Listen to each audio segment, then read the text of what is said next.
ایک صحابی ہے، یا رسول اللہ میرا باپ میرے مال کو خرچ کر دیتا ہے، مجھ سے پوچھتا نہیں ہے۔ تو ان کو بلاؤ اسے۔ ان کو جب بلایا گیا تو اس نے پوچھا کیوں بلا رہے ہیں؟ کہ تیرے بیٹے نے شکایت کی ہے۔ تو ان کو اتنا دکھ ہوا، انہوں نے چند اشعار پڑھے دلی دل میں، زبان پہ نہیں دلی دل میں، اور مجلس میں آ گئے۔ جب پہنچے دربار رسالت تو جبریل آئے ہوئے، یا رسول اللہ، اللہ تعالیٰ کہہ رہے ہیں اس کا مسئلہ بعد میں سنیں، اس سے کہیں وہ شعر سنا جو تو نے بیٹے کے گلے میں کہے ہیں، اور اب تیری زبان سے ادا نہیں ہوئے پر تیرے اللہ نے سنے۔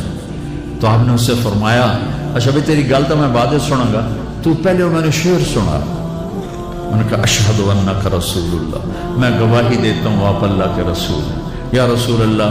میں نے دکھ میں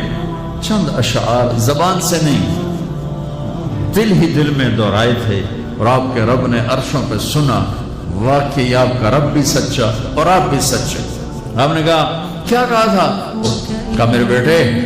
جس دن تو پیدا ہوا ہم نے اس دن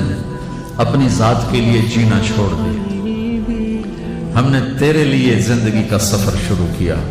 تجھے ٹھنڈی چھاؤں میں بٹھانے کے لیے گرم ہواؤں سے لڑا، تمہیں ٹھنڈی ہواؤں سے بچانے کے لیے برفانی راتوں میں کام کیا، تیری ایک مسکراہٹ دیکھنے کے لیے ساری ساری رات تڑپا، ساری رات اپنے آپ کو کوہلو کے بیل کی طرح اپنی ساری جوانی کا رس نچوڑ کے تیری ہڈیوں میں ڈال دیا۔ میں بوڑھا ہوتا گیا، تو پروان چڑھتا گیا، میری کمر جھک گئی، تیری کمر اٹھ گئی، میری ٹانگوں سے جان نکل گئی، تیری ٹانگیں مضبوط ہو گئی، میرے ہاتھ کانپنے لگے، تیرے ہاتھ مضبوط ہوئے، میں لڑکھڑانے لگا، تو اترانے لگا، تو مجھے خیال آیا کہ جیسے میں اس کے لیے دھکے کھاتا تھا، اس کی زندگی کی دعائیں مانگتا تھا، اس کے لیے تڑپتا تھا، چلو آج میرا یہ سہارا بنے گا۔ لیکن جب تجھ میں جوانی کی لہر دوڑی اور مجھے بڑھاپے نے کھا لیا، جب جوانی میں تجھ میں رنگ بھرا اور بڑھاپے نے میرے رنگ چھین لیے، جب جوانی نے تجھے سیدھا کیا، بڑھاپے نے مجھے ٹیڑھا کر دیا، کمر جھکا دی، تو ایک دم تو مجھے ایسے گھور کے دیکھنے لگا، تیری آنکھیں ماتھے پہ چڑھ گئیں اور تو مجھے یوں دیکھنے لگا جیسے میں نوکر ہوں، تو باپ، تو مالک۔ تو میں نے اپنی 30 سالہ زندگی کو جھٹلا دیا کہ ہاں میں باپ نہیں ہوں، میں نوکر، یہ میرا سردار ہے، اگر یہ بیٹا ہوتا تو یوں تو نہ کرتا۔ اس نے میری راتوں کے تڑپنے کو بھلایا، میرے گرمی سردی سے لڑنے کو بھلایا، کولو کے بیل کی طرف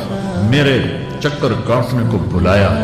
اپنی خوشیوں کو دفن کر دیا اپنے سینے میں، قبرستان بنا دیا اپنے سینے کو، اپنی خواہشات کا اور اپنی خوشیوں کا، اور آج تو مجھ سے ایسے بات کرتا ہے جیسے میں نوکر ہوں اور تو میرا آقا ہے۔ اچھا میرے بیٹے، میں نوکر سہی، تو سب، پر میں ذرا پڑوسی تو، بندہ پڑوسی سے پوچھ ہی لیتا ہے کیا حال ہے، کوئی ضرورت تو نہیں، اتنا ہی پوچھ لیتے۔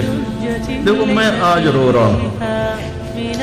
یہ بڑے دردناک اشعار ہیں، میری اردو میں اتنی وسعت نہیں ہے کہ میں ان اشعار کا درد سمجھ سکوں اردو کے الفاظ میں، لیکن اتنا بتاتا ہوں کہ میرے نبی روتے روتے ہچکی لگ گئی، اتنا رو، آپ نے اس بچے کے گریبان کو یہاں سے پکڑ کر دفع ہو جا، میری نظروں سے دور ہو جا، انت ومالک لابی، تیرا سب کچھ تیرے باپ کا ہے، یہی باپ آج تمہارے ہاتھوں ذلیل ہو رہا ہے۔